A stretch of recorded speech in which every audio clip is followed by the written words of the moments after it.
morning, Palmer Ridge. Today is Monday, September 24th, and I'm Grace Guerin. And I'm Jacob Van Amberg. Thanks for tuning in to this week's broadcast. We hope you had a great time at this weekend's homecoming dance. As we begin our show, we have a couple announcements for you to start off the week. The optional PSAT is coming up, and there are limited seats available, so make sure you sign up and obtain the information needed to take the test. If you're interested in taking concurrent enrollment classes at Pikes Peak Community College, initial intent forms are due to Miss Brayler in Neighborhood A no later than October 1st. Make sure to meet the deadline if you are interested. My coworker Grace stressed the importance of bees and bee preservation at the Bear Creek Nature Center last weekend. Now, you may have heard about the importance of honeybees and what they do, but I got to see it up close and personal here at the Bear Creek Nature Center. The Pikes Peak Beekeepers Association is a nonprofit organization that provides support and information to beekeepers and aspiring beekeepers as well. The PPBA is passionate about the importance of bees and their very necessary role in nature and how to keep it thriving. At the Bear Creek Nature Center of Colorado Springs, associates of the PPBA demonstrated how to harvest honey from a colony while simultaneously educating the crowd about our flower-loving neighbors. Bees are important because about 30% of everything that we eat is thanks to the honeybee, because it's such an efficient pollinator, not just for the foods that we eat, but also for many of the other flowers and things that happen in the area. With crafts and activities, the honey harvest was an entertaining and educational event for all ages interested in the necessity of beekeeping. For Ridgeline, this is Grace Guerin. Without the pollination of bees, we wouldn't have such great tasting honey. Thanks for the capture of the harvest, Grace.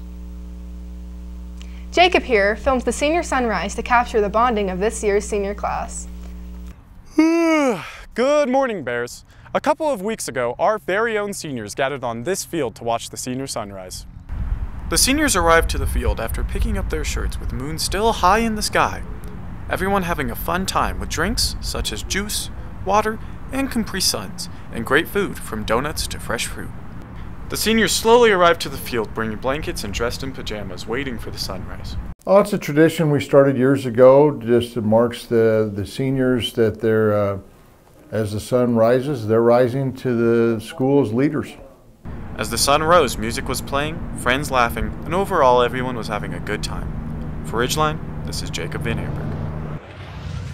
I definitely didn't wake up at 5 a.m. to see the sunrise, but I'm sure any senior who did had a great time.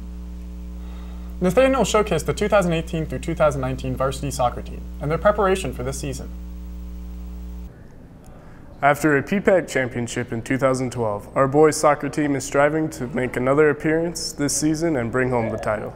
As the sun goes down, our Bear athletes are taking on their competition. For the boys varsity soccer team, they took on Doherty High School for their third game of the season.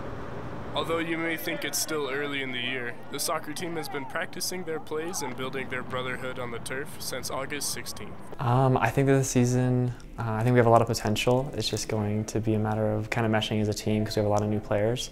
And once we do that, we're going to have a really good shot at possibly going to playoffs. Tomorrow they take on Palmer High School at 5 o'clock in the Don Bree Stadium.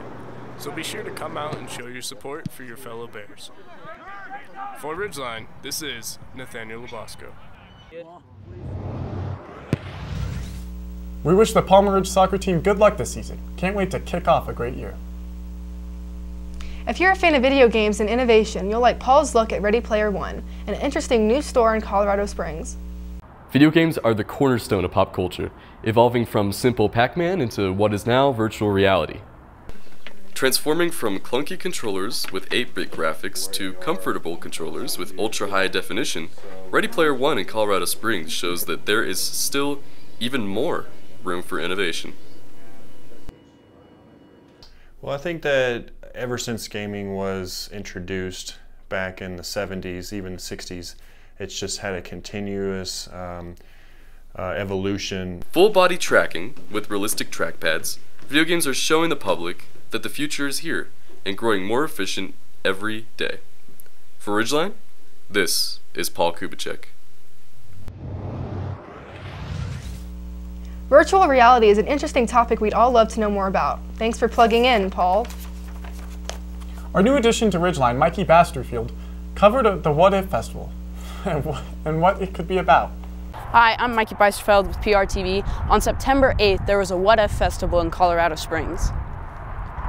Yeah. What If Festival is a performance, art, and event festival where people come from all over the United States to show their artwork and creativity. There are many events. Some of these events include chalk art contests, exotic car contests, rope dancing, firefighters rappelling down buildings, and many more. If you missed out on this event, there are plenty more events showing people's creativity and art. There are still some things to say goodbye to summer and hello to autumn. An interesting event to attend. Seems to have all kinds of arts activities. Thanks for the look, Mikey. Now, on to this week's weather with Mary Dunstan. Good morning, Bears. I'm your weather woman, Mary. We had some amazing weather last week, but as we can see from the radar, we can expect some rain in the beginning of this week.